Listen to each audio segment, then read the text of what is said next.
Hello everyone, welcome to my YouTube channel Crazy Study. Today we discuss about class 9 chapter 4 structure of atom. हमने last chapter में पढ़ा था कि atoms क्या होते हैं। तो सर जॉन डल्टन ने जो हमें थ्योरी दी थी उसके अकॉर्डिंग कि एटम्स जो होते हैं वो इंडिविजिबल पार्टिकल्स होते हैं जिनको हम और ज्यादा डिवाइड नहीं कर सकते। बट 19th सेंचुरी के लास्ट में अदर साइंटिस्ट ने इस कंसेप्ट को डिस्कार्ड कर दिया। उन्होंने एटम्स के अंदर कुछ चार्जेस पाए, कुछ जो थे वो नेगेटिवली चार्ज थे, कुछ जो थे वो पॉजिटिवली चार्ज थे। तो जो नेगेटिवली चार्ज थे उन्होंने उसको नाम दिया इलेक्ट्रॉन और जो पॉजिटिवली चार्ज पार्टिकल्स थे उन्होंने उसको नाम दिया प्रोटॉन। और कुछ ऐसे पार्टिकल्स भी पाए गए जिसपे कोई भी चार्ज नहीं था, वो न्यूट्रल थे, तो उनको नाम दिया गया न्यूट्रॉन। तो इस चैप्टर में हम इलेक्ट्रॉन, प्रोटॉन और न्यूट्रॉन के बारे में पहले पढ़ते हैं। तो पहले हम आते हैं इलेक्ट्रॉन। इलेक्ट्रॉन की जो खोज थी वो सर जे थॉमसन ने की।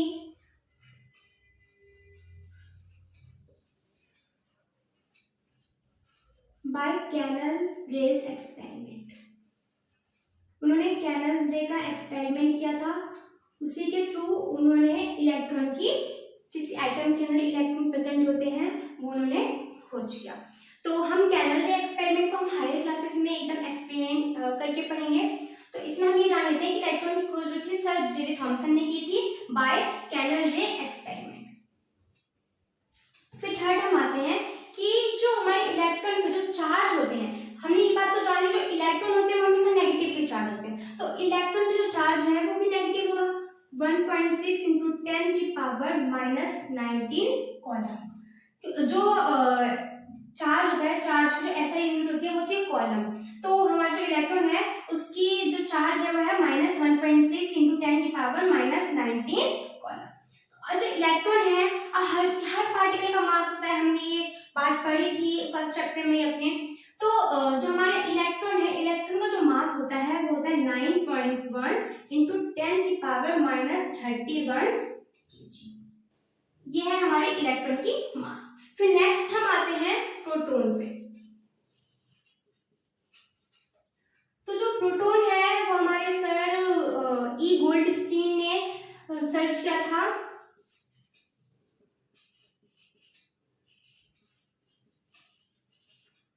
बाय एनोड रेज और कैनल रेज एक्सपेरिमेंट से। इसको भी हम हायर क्लासेस में पढ़ेंगे, बट आपको ये जान लेना है कि जो प्रोटॉन की जो खोज की थी वो सर ई गोल्डस्टीन ने की थी बाय एनोड या फिर कैनल रेज एक्सपेरिमेंट से, जिसमें उन्होंने कुछ पॉजिटिवली चार्ज पार्टिकल्स की प्रेजेंस पाई थी और उसी को नाम दिया था प्रोटॉन।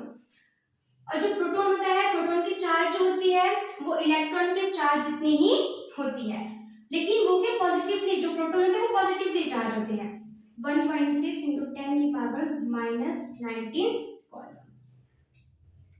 फिर नेक्स्ट हम आते हैं जो प्रोटॉन होता है, दोनों के जो इलेक्ट्रॉन और प्रोटॉन के चार्ज तो सेम होते हैं बट जो मास होता है वो डिफरेंट होता है। तो हमारा जो प्रोटॉन का मास होता है वो होता है 1.673 × 10⁻⁻27 kg। तो ये तो है हमारा प्रोटॉन। फिर हम आते हैं न्यूट्रॉन पे। न्यूट्रॉन की जो खोज थी वो हमारे सर चैडविक ने की थी। इसमें उन्होंने जो लाइटर एलिमेंट्स को अल्फा पार्टिकल्स के साथ बॉम्बार्डिंग की थी। जैसे कि लाइटर एलिमेंट्स हमारे लिथियम, बोरोन की जो थी वो अल्फा पार्टिकल्स का, तो उन्होंने बॉम्बार्डिंग की थी, जिसमें उन्होंने कुछ ऐसे पार्टिकल्स की प्रेजेंस पाए कि उनपे कोई भी चार्ज नहीं होता, वो न्यूट्रल होते हैं, बट जो उनका मास था वो प्रोटॉन के इक्वल पाया उन्होंने और उसी को उन्होंने नाम दिया न्यूट्रॉन। और उन्होंने बताया कि जो न्यूट्रॉन होता है वो किसी भी एटम के सेंटर में प्रेजेंट होता है। ठीक है, तो जो न्यूट्रॉन था वो बाय अल्फा पार्टिकल्स के बॉम्बार्डिंग के जो एक्सपेरिमेंट था उससे पाया गया। और जो न्यूट्रॉन का जो चार्ज होता है वो न्यूट्रल होता है, न्यूट्रॉन पे कोई भी चार्ज नहीं होता, बट जिसका मास होता है वो प्रोटॉन के इक्वल होता है, मतलब 1.673 × 10⁻⁻27। तो ये तो थे हमारे इलेक्ट्रॉन, प्रोटॉन और न्यूट्रॉन। इसके बाद हम आते हैं एटम के मॉडल पे। अब बहुत सारे एटॉमिक मॉडल निकले, बट हम कुछ एटॉमिक मॉडल के बारे में चैप्टर में पढ़ेंगे।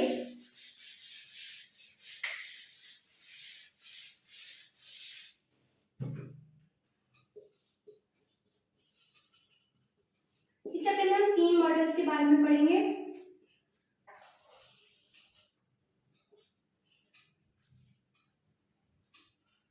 फर्स्ट है हमारा Thompson model, second Rutherford model और थर्ड होगा हमारा बोर मॉडल।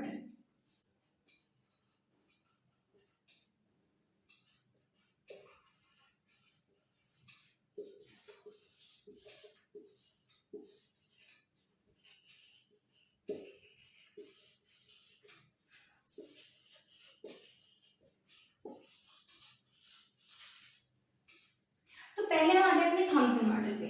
तो जो सर थॉमसन थे उन्होंने एटम का जो मॉडल दिया, उन्होंने एटम को एक वाटरमेलन के साथ कंपेयर किया, इसलिए इनका जो थॉमसन का जो मॉडल था उसको वाटरमेलन मॉडल के भी नाम से बहुत फेमस है, वाटरमेलन एक्सपेरिमेंट। तो जो थॉमसन ने बताया कि जैसे कि वाटरमेलन में जितना भी वाटरमेलन में बीच बीच में सीड्स होते हैं, तो जितना भी जो बाकी रेड जितना भी रेड स्पेस होता है, उन्होंने उसको बोला कि ये जो है वो पॉजिटिवली चार्ज है।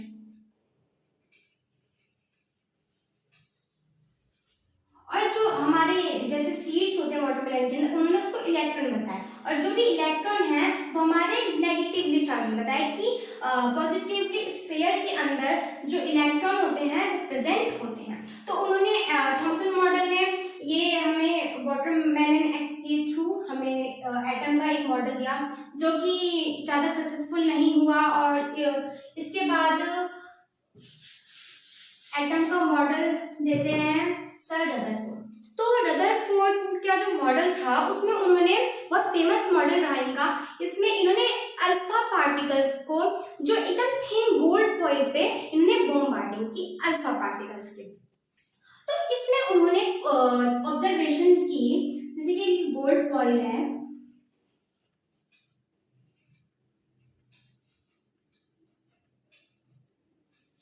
ये गोल्ड के पार्टिकल्स हैं। तो जब उन्होंने अल्फा पार्टिकल्स को जब उनकी बॉम्बार्डिंग की, तो उन्होंने देखा कि जो ज्यादातर पार्टिकल्स थे वो डायरेक्ट निकल जा रहे थे बिना बाउंस बैक हुए, ठीक है।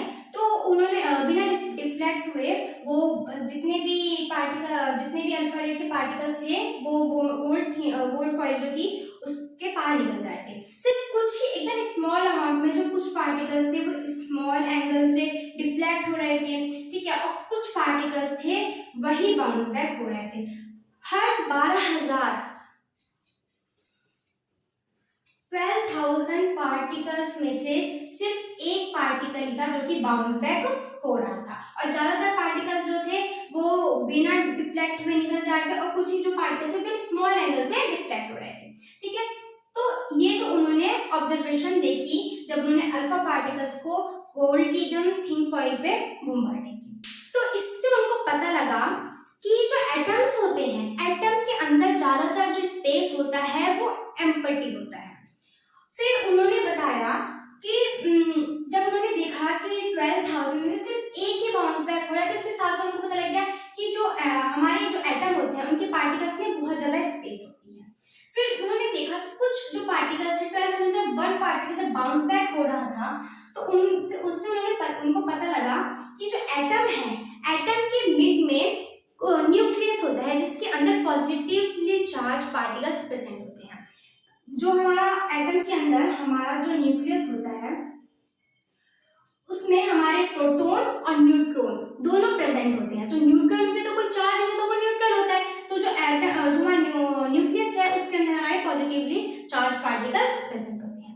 फिर उन्होंने बताया कि जो न्यूक्लियस होता है वो किसी एटम से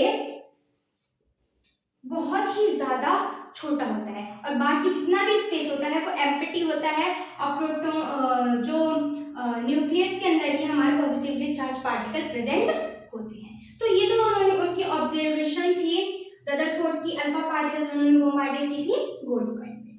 फिर इसके बाद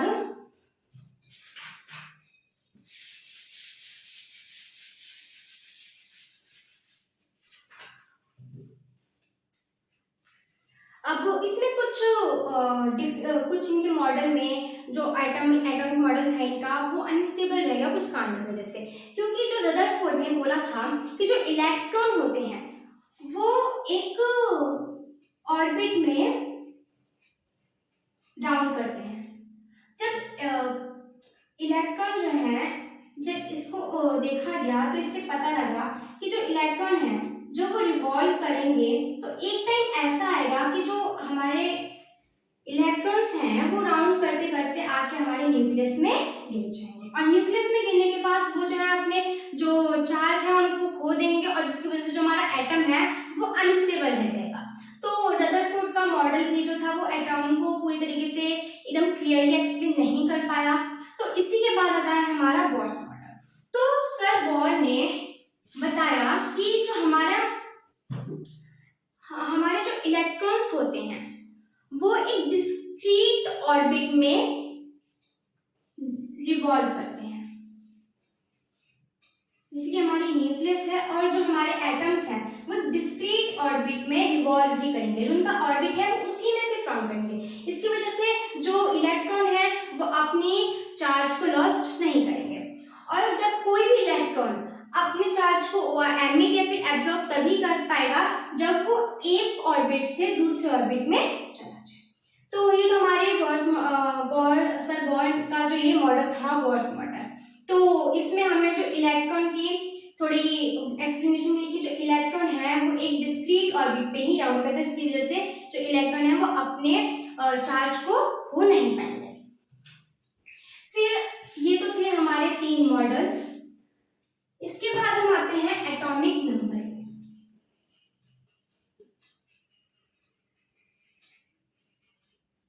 अब हर एटम का अपना एक नंबर होता है जिसकी वजह से उसको पहचानने में आसानी होती है। तो जो एटॉमिक नंबर होता है तो वो किसी भी एटम के अंदर जितने प्रोटॉन प्रेजेंट होते हैं वही होता है हमारा एटॉमिक नंबर। एटॉमिक नंबर जो होता है उसको Z से रिप्रेजेंट करते हैं। Z मतलब नंबर ऑफ प्रोटॉन्स, कि उस एटम्स के अंदर कितने नंबर ऑफ प्रोटॉन्स प्रेजेंट हैं। और नंबर ऑफ प्रोटॉन्स होते हैं वो हमेशा इक्वल होते हैं नंबर ऑफ इलेक्ट्रॉन्स के। किसी भी एटम में जितने नंबर प्रोटॉन के होंगे उतने नंबर ही इलेक्ट्रॉन के होंगे, फिर जितने नंबर इलेक्ट्रॉन के होंगे उतने ही नंबर प्रोटॉन के होंगे किसी भी एटम में। तो हमारा जो एटॉमिक नंबर होता है वो हमेशा हमारा एटॉमिक नंबर जो होता है प्रोटॉन इक्वल टू इलेक्ट्रॉन। ठीक है, तो ये था हमारा एटॉमिक नंबर जिसको हम Z से रिप्रेजेंट करते हैं। अब हम आते पहले मास नंबर पे। हमने मास, एटॉमिक मास के बारे में लास्ट चैप्टर में पढ़ा था। तो किसी भी एटम का जो मास होता है, हर एक पार्टिकल का एक मास होता है, हमने पढ़ लिया। तो जब एटम का मास होता है तो उसको हम कहते हैं एटॉमिक मास। तो किसी भी एटम का मास कैसे पता करते हैं? अब हम देखेंगे किसी भी एटम के अंदर जितने नंबर ऑफ प्रोटॉन होते हैं और नंबर ऑफ न्यूट्रॉन, इन दोनों को प्लस करके जितने भी नंबर आते हैं वो होता है किसी भी एटम का एटॉमिक नंबर। फॉर एग्जांपल हम लेते हैं ऑक्सीजन। ऑक्सीजन का एटॉमिक नंबर होता है 8। तो ऑक्सीजन में जो 8 है वो एटॉमिक नंबर मतलब प्रोटॉन, तो 8 क्या है हमारे पास? प्रोटॉन प्रेजेंट है। और जो न्यूट्रॉन होता है वो होता है हमारा 8। ठीक है, तो ऑक्सीजन का एटॉमिक नंबर होता है हमारा 6U। ये हमने लास्ट चैप्टर में पढ़ा था, कुछ के एटॉमिक नंबर याद करे थे हमने।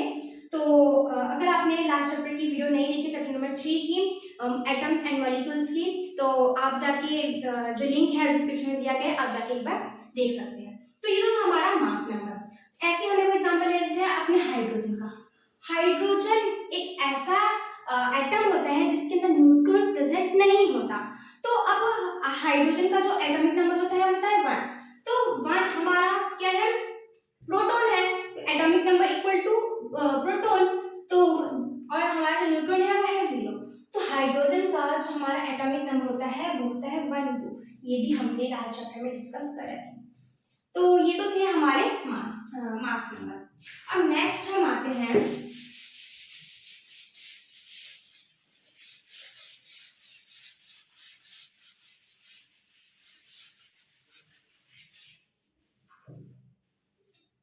किसी एटम के रिप्रेजेंटेशन पे।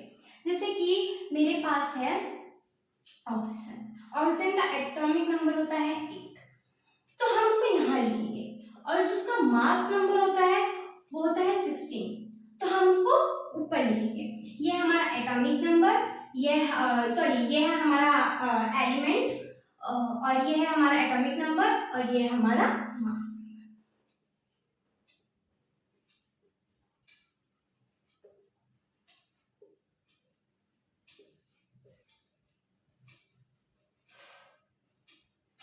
और ये है हमारा एलिमेंट या फिर एटम। तो ये तो था हमारा रिप्रेजेंटेशन हो गया हमारे किसी भी एटम का।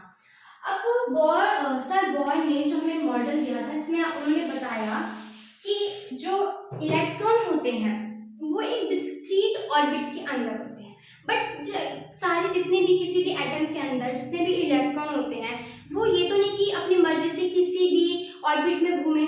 तो इसको उन्होंने अकॉर्डिंग टू बोर-ब्यूरी स्कीम के थ्रू इसका जो इलेक्ट्रॉन का डिस्ट्रीब्यूशन किया गया, और जो हमारे एटम के जो ऑर्बिट होते हैं उनको 4 सेल में डिवाइड किया गया, के, एल, एम,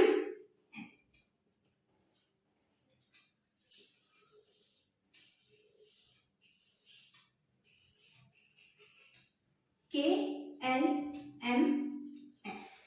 अब इसको जो हमारे 4 सेल हुए के, एल, एम, एन। अब इन सेलों में जो हमारे इलेक्ट्रॉन थे उनका जो डिस्ट्रीब्यूशन था वो अकॉर्डिंग टू रूल 2n2 के अकॉर्डिंग फिट किया गया। फर्स्ट ये है हमारा n1, n मतलब कि जो शेल नंबर है वो 1, cell number 2, cell number 3, cell number 4। अब 2, जैसे हमारा के सेल है 2n2, तो सेल नंबर क्या है 1, 1 का स्क्वायर 1 और 2 1 सा 2। तो मतलब जो के सेल है, के सेल के अंदर हमेशा सिर्फ 2 ही एटम प्रेजेंट होंगे, इससे ज्यादा के सेल के अंदर एटम प्रेजेंट नहीं हो सकते। हमारा आगे एल हमारा सेकंड सेल है, 2 का स्क्वायर 4 और 4 2 सा 8। तो हमारा जो एल सेल है उसके अंदर 8 एटम प्रेजेंट हो सकते हैं। ऐसे हमारा एम सेल हो गया, इसके अंदर 18, और एन सेल हो गया इसमें 32 हमारे इलेक्ट्रॉन प्रेजेंट होते हैं।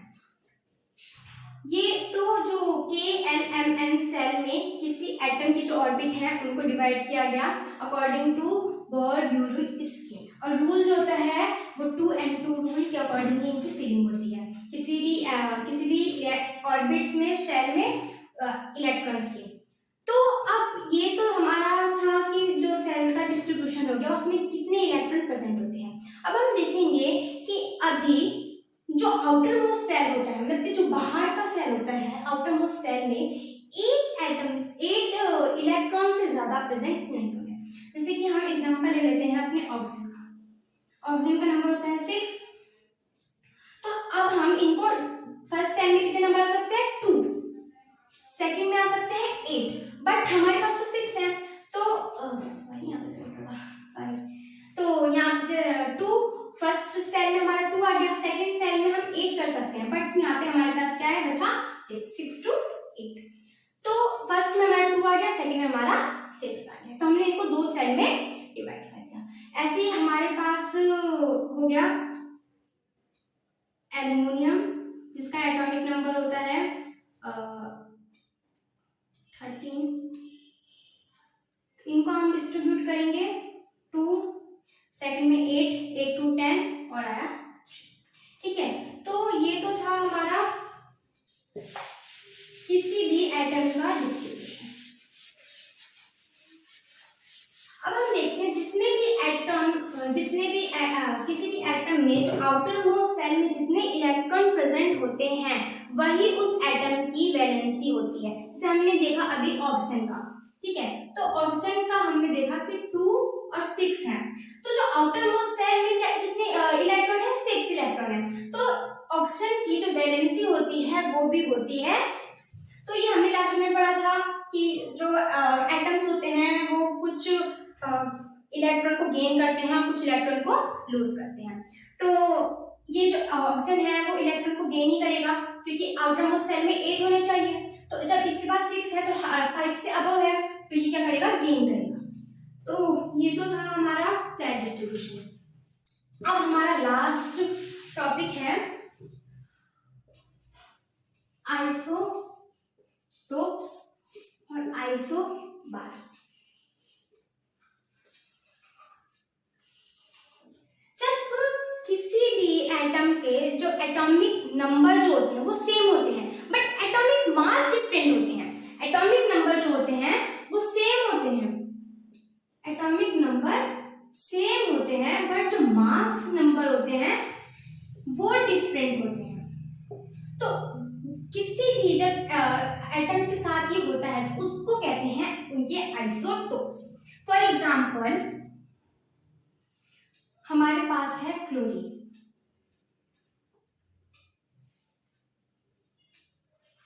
तो हम देखते हैं कि जो क्लोरीन है, क्लोरीन के 2 आइसोटोप्स होते हैं,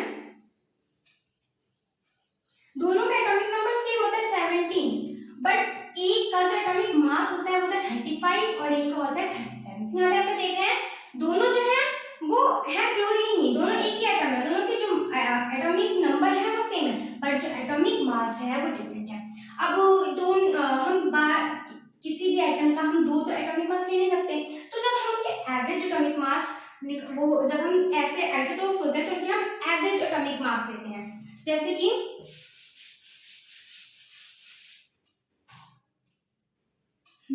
अब जो क्लोरीन,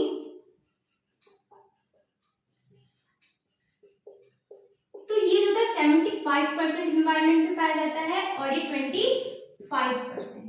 तो इनको हम देखेंगे 75/100 इंटू 35 जो इनका एटॉमिक मास है, और फिर हम प्लस कर देंगे, ये है 25% प्रेजेंट होता है डिवाइडेड बाय 100 इंटू में 37।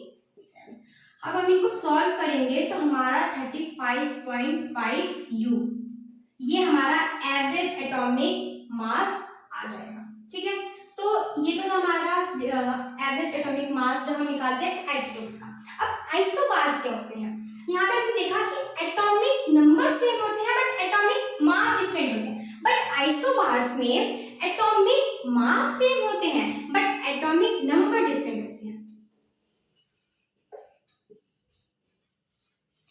एटॉमिक मास जो होते हैं वो सेम होता है बट एटॉमिक नंबर डिफरेंट होता है।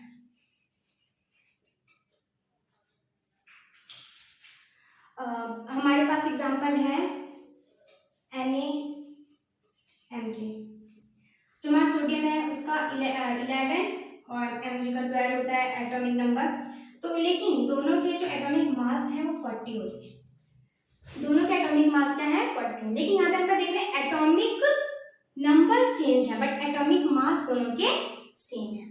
तो ये था हमारा आइसोबार्स और यहीं पर हमारा चैप्टर होता है फिनिश। अगर आपको ये वीडियो पसंद आई हो तो लाइक और सब्सक्राइब करना मत भूलिएगा। मिलते हैं हम नेक्स्ट वीडियो के साथ। Thank you.